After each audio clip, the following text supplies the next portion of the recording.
You're listening to Your Practice Made Perfect. Support, protection, and advice for practicing medical professionals. Brought to you by SVMIC. Welcome back to our podcast, Your Practice Made Perfect. On today's episode, we're going to revisit prior conversations with a similar theme, addiction, specifically opioid addiction. Since the start of the COVID-19 pandemic, our country has seen a definite increase in opioid addiction and overdose. And that's a big reason we think this topic is so important to revisit. We're going to take you through these personal and heartfelt conversations one more time today in hopes this can help us all better recognize and understand addiction, especially for those working in the healthcare arena. Joining us today to narrate today's podcast is SVMIC's Katie Musacchio. Katie, welcome. It's so nice to have you.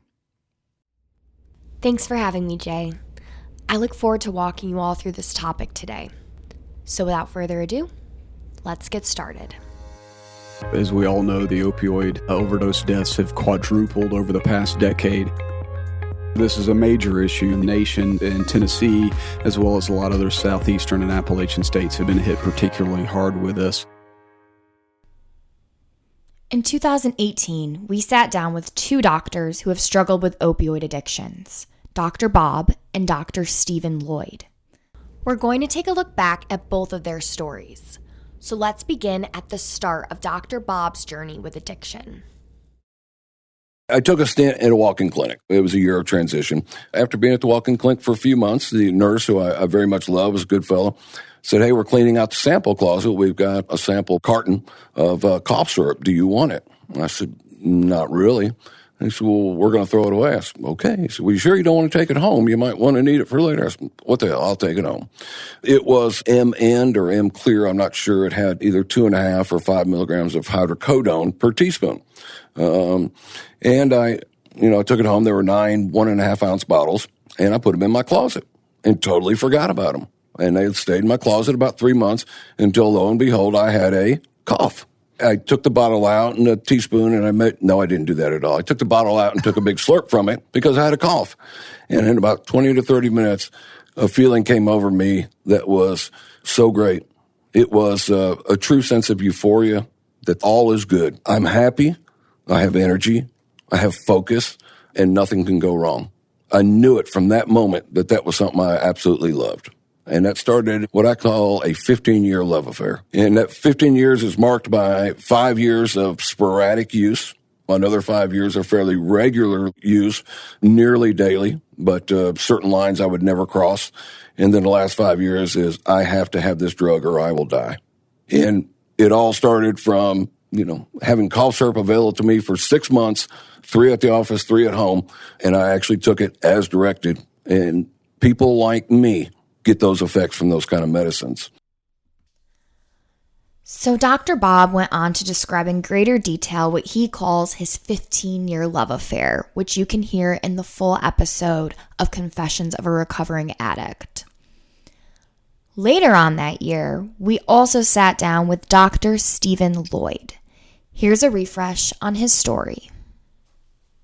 I was driving home from work one day, and I pulled up there at a red light on Market Street in Johnson City, right in front of Colonel Steve's liquor store. I reached over to my glove compartment and flipped the glove compartment open. I still don't know what I was looking for. And there were some old Norcos in there, hydrocodone. Okay. That I had from a dental visit months before, you go to the dentist and they do a procedure and then they load you up with, opioids, leaving because they don't want you to call back. Right. And I didn't take them. It didn't hurt. So I threw them in the glove compartment. And I remember looking over there and seeing it and thinking, my patients take these things all the time. And so I took one out of the package. It was a little sample and broke it in half. So that's 2.5 milligrams of hydrocodone. Threw it in my mouth. And at the time I was living out in Boones Creek. So it was about 10 minutes away, maybe. Yeah. And by the time I got home, I felt like I'd found a cure for my anxiety and depression. It was really the most amazing thing in just that short amount of time. And within 3 years, I was using the equivalent of 500 milligrams of oxycodone a day. Wow. Right. If you want to put that in hydrocodone terms, they're pretty similar. And Vicodin, that'd be 100 Vicodin pills a day. That's really dangerous. It, it's a wonder you're right. even here. That's a tremendous amount of narcotics. It really is. For the longest time, as it got towards the end, because this all happened over about a 3-year time period, 3.5 years, as I got towards the end, I was so scared to count But I knew if I got a bottle of 90 in the morning, that it was gone by the end of the day. So I knew I was over 90. Wow. The feeling there is so helpless. And the things that happen, there's 1,000 stories you look back on and, sometimes cringe and almost cry. But I'll tell you one in particular. I love coaching baseball. I'm a baseball guy. I love baseball. I ran into some kids I coached this past weekend, and they're all in professional baseball now. And I've got one of my former players is a pitcher for the Detroit Tigers, and so I had some really good players. My buddies told me I should have won more games, but we were playing in the state little league tournament in 2003. Nothing I would rather do than hang out with these little boys. We had so much fun, but I was addicted to pills. And we're getting ready to play in the state finals against Lexington, Tennessee. State Little League finals. Johnson City, we made it to the finals, and I had the best player in the state, Daniel. I was out in the outfield messing around with the kids before the game, and I dropped my little pill carrier, right? The top of it came off, and I realized as we were walking into the dugout that I didn't have them. And so the kids are in there, getting excited. We're getting ready to play in the state championship game, and I'm out in the outfield, digging around through the grass, looking for pills. The kids don't know that. They know about me. I've been very open with this, but that's a moment that I haven't talked about very much that really impacts me a lot now, looking back on it, because what a special time. What a special time with those kids. We lost. We finished runner-up mainly because I'm not a very good manager. And I just think of how sad that was. I forgot about everything else at that moment. And, it's one of the things that I've been on a quest for, really the last 13 years to try to figure that out. How does that happen? And I actually know how it happens. I mean, the reward center of our brain, which is responsible for basically our drive to live, is the part of our brain that's hijacked by opioids or any drugs, by fact, but particularly opioids. And so literally if your cravings for these drugs are 10 times stronger than a normal person's cravings are for food when they're hungry. So when you start to look at it in that perspective, if you don't have the drug, what will you do to get it? Both of these well-respected doctors struggled with opioid addiction for a long time before they received treatment. Interestingly enough, both doctors worked with the Tennessee Medical Foundation while they were receiving their treatment to help them get back on their feet. Next, we're going to listen to their experiences before, during, and after treatment. Let's take it back to Dr. Bob's story. The way it worked is I had a lot of friends around here. I write you a prescription, you go to the pharmacy, you pay cash, you bring me half back. Oh, okay. We'll do it again next month, which is a little unusual for an ER doctor to do that. It went from 1 or 2 prescriptions every other month to 3 prescriptions a month to, in the second 5 years, was probably 5 to 10 prescriptions a month. And in the final 5 years was anywhere between 20 and 25 prescriptions a month with high-dose narcotics and lots of numbers of them. And it was that agreement of go get it, you get half, I get half. Right. And I mean, it's really starting to grow. What happened that got you at a point that your medical license was in trouble? What was that event? Before I actually answer that question, I will answer it. The strangest thing is in writing these prescriptions from the very get-go, from the early part, I always knew that I would be caught. Really? Always knew. I was just waiting. Is it this one? Is it the next one? Is it the one before? So you didn't see yourself necessarily as 10 feet tall and bulletproof. You expected to be caught. I expect to be caught. I know that pharmacies have to report twice a month every controlled substance that comes into their pharmacy. And I was amazed that some pharmacist is not looking at this saying, what is this guy writing these people all these prescriptions for? But it never happened. And in fact, the event that actually put my medical license and my career and all at jeopardy was a friend of mine, one of the guys from the very early get-go, went to junior high school, et cetera, with him. Couldn't make contact with me. I was out of town. He went and wrote his own prescription. He got busted by it. And when the drug task force asked him about it, they pulled out basically a laundry list, where all these prescriptions come to you, to your wife, to your son, to your father, to your mother. And of course, I was writing them in their name. He was getting them filled, and the same story. And when he told them that I had written them, they didn't believe him. They said that they knew me, and there's no way I would do that. Wow. They didn't know me. And that was the first shot. And then they started going through these pharmacy records, starting putting all this together, and went around to 20 or 30 people that I had been writing scripts to, and I was the very last one. And they showed up on my door July 1st, 2011, and they wanted medical records, of which I had none, obviously. They had 2 drug task force detectives and the medical board's investigator. And at that point, I turned in a resignation letter to my partners to let them know. They refused to take it, and I told them, it doesn't matter whether you refuse it, it's going to happen. And then within a week or so, they were showing up at the hospital looking for medical records. And then at that point, the chief of staff called me and advised that I get in touch with Roland Gray, who was the medical director of Tennessee Medical Foundation at that point. And I did. And luckily, Roland was in town, and Mike Todd, who's the assistant director, both great people. I love these people. And I love the Tennessee Medical Foundation for what all they do for people like me. Sure. They met with me, and I think they're so used to having people, somebody else's fault, or I didn't do it, or I don't have that big a problem. Playing the blame game. Playing the blame game. Yeah. I was done. I had it. You hit your rock bottom. I had hit my rock bottom. I was so deep that my prayers to God were, Lord, strike me suddenly sober, or don't let me wake up. Wow. And when I woke up, I was mad at God for not doing his job. Would I have killed myself? Absolutely. I had a nice life insurance plan. I'm sure there's a suicide rider on it. And there's many a night when I got off work at 1 or 2 in the morning that I went up to the Natchez Trace Bridge and tried to figure out how I could drive my vehicle off the bridge to make it look like an accident. Sure. I'm not afraid of dying. I'm afraid of being maimed and leaving somebody in that shape. Right. But I didn't know about recovery. I didn't know, to be honest, and just go seek help. I was so worried about everybody knowing, and obviously because of that, I got a much worse consequence. Yeah. And I was just scared. Just scared. I couldn't live with the dope, and I couldn't live without the dope. And I just saw no way out, no way whatsoever. Later on that year, we sat down with Dr. Stephen Lloyd. Let's take a listen to how his journey unravels, the moment he decided to receive treatment, and what drove him there.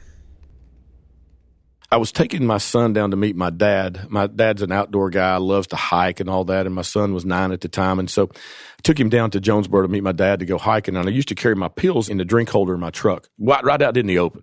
Just right there, right, hundreds of them. And so I took Heath down to meet Dad, and I met him in a grocery store, and Heath walked around the front of my truck. And to this day, even when I'm telling you this right now, I could have sworn I saw my dad walking away with Heath, right? Steve, we're going to take hiking. I'll bring him back to the house tomorrow. Right. So I saw him walk away. I reached over. I had 10 milligram Percocets in my drink holder. I took 15 of them. That's 150 milligrams right in my mouth. That's 150 milligrams of Percocet like that. And as soon as I got them swallowed, and it takes something to swallow 15 of them at once, I turned around and my dad was standing right there. Right at my window. And he looked at me and he said, Steve, he said, did you just take a handful of pills? You know what my answer was? No. I didn't do what you just saw me do. That was my mindset. And he shook his head and said, all right. He said, all right. He said, well, be careful going home. I said, okay, Dad. So the next day when I was coming home from work, I rounded the corner. My house is up on the hill, and I saw my dad's truck in the driveway of my house. I knew what he was there for. I knew before I ever pulled up in the driveway. And I pulled up in the driveway, and he's standing there, and he said, hey, Steve, he said, we need to go see your sister. Well, my parents had gotten divorced about 10 years before, and me and my sister were estranged. I hadn't talked to her. And I said, I don't want to go see her. He said, yeah. He said, let's go. So we got in the truck and we headed down the road, and we get out to the interstate, and he looks over at me. He says, Steve, he said, do you have a drug problem?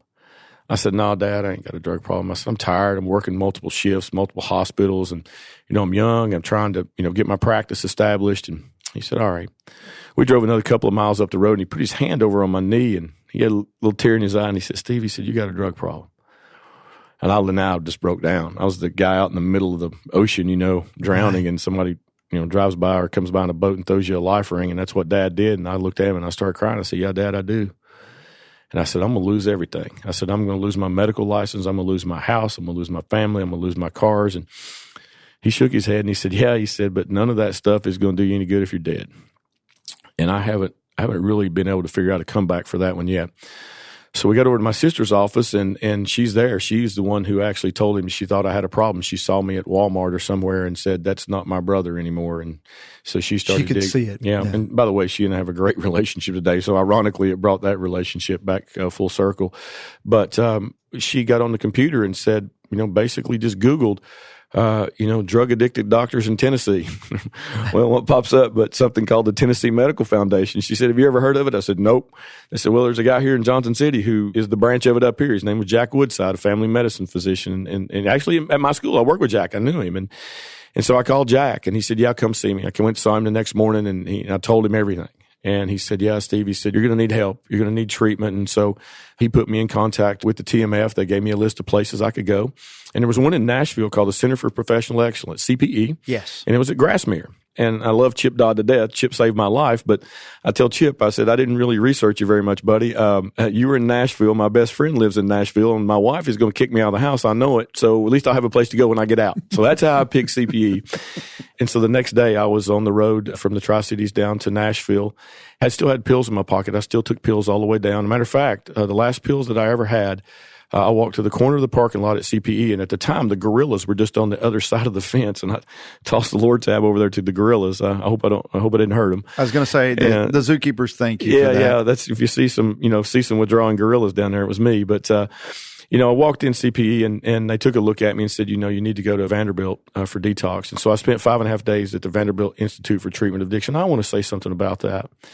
There were 24 people on my service, including me. At the end of that 5 days, I was the only one of the 24 that got to go to treatment. The rest of those kids went back to the street. Wow. And I think about that every day. There's not a day goes by that doesn't cross my mind in one form or another. And these are great kids. They're young, right? They're kids. The little girl who was next to me is from Mount Juliet. She was 19. I just won't forget them. But I got that help there at Vanderbilt, then went to CPE. And the very first night I got out of CPE, they had a doctor's meeting for impaired physicians at Baptist Hospital downtown. Mm-hmm. It was in July 13th, and it was hot. And I had on a sweatshirt, and I walked in, and I met a guy named Roland Gray. He came up to me. He knew I was going to be there. He put his arms around me, and he said, Steve, he said, you're going to be okay.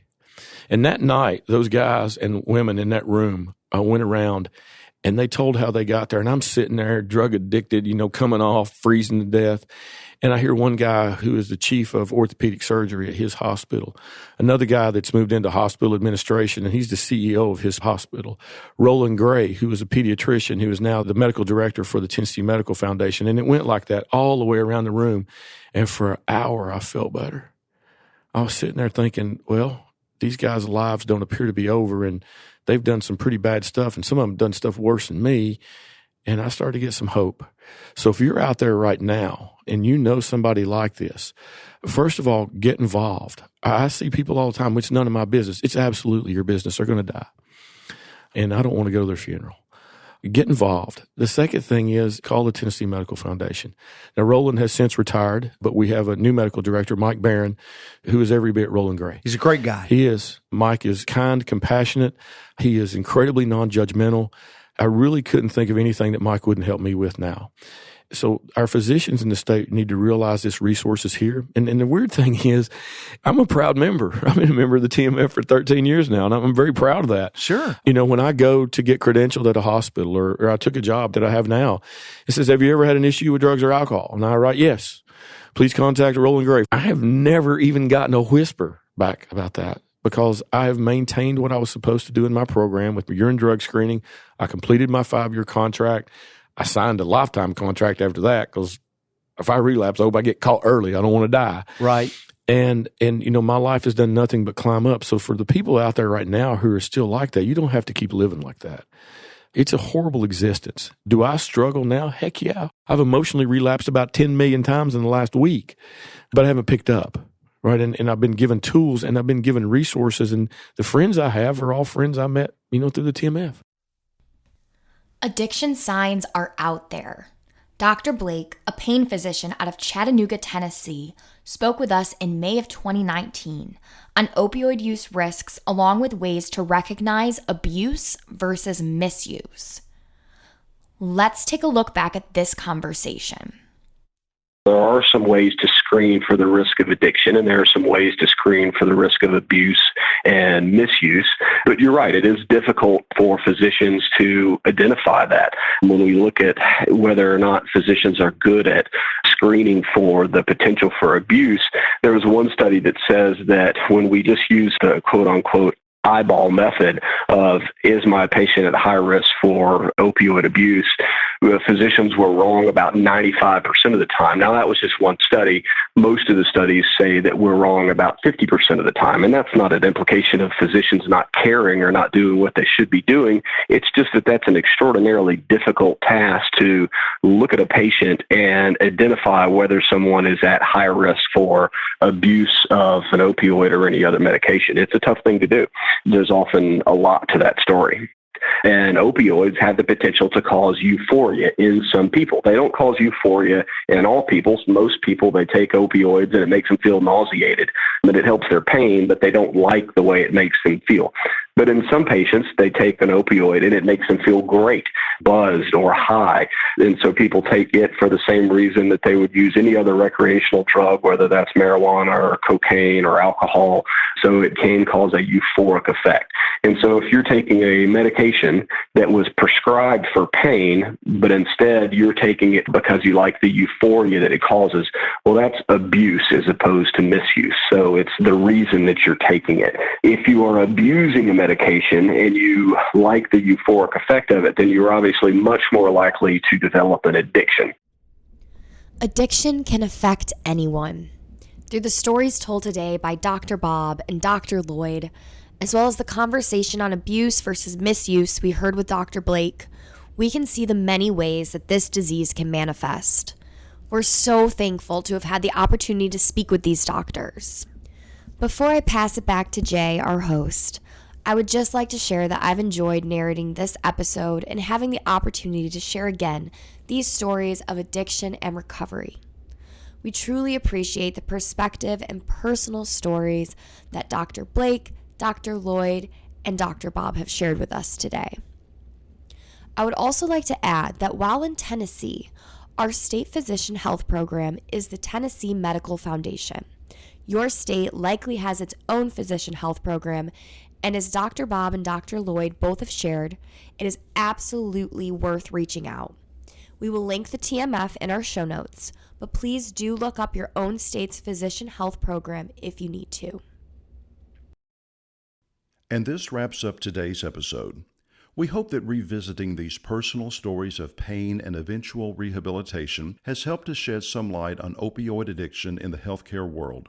Thank you, Katie, for taking us through these important conversations. This is such an important topic to revisit. You did a wonderful job walking us through. Thank you, listeners, for tuning in to today's show. If this topic is of interest to you and you would like to listen to the original episodes, we have linked to those episodes in the show notes.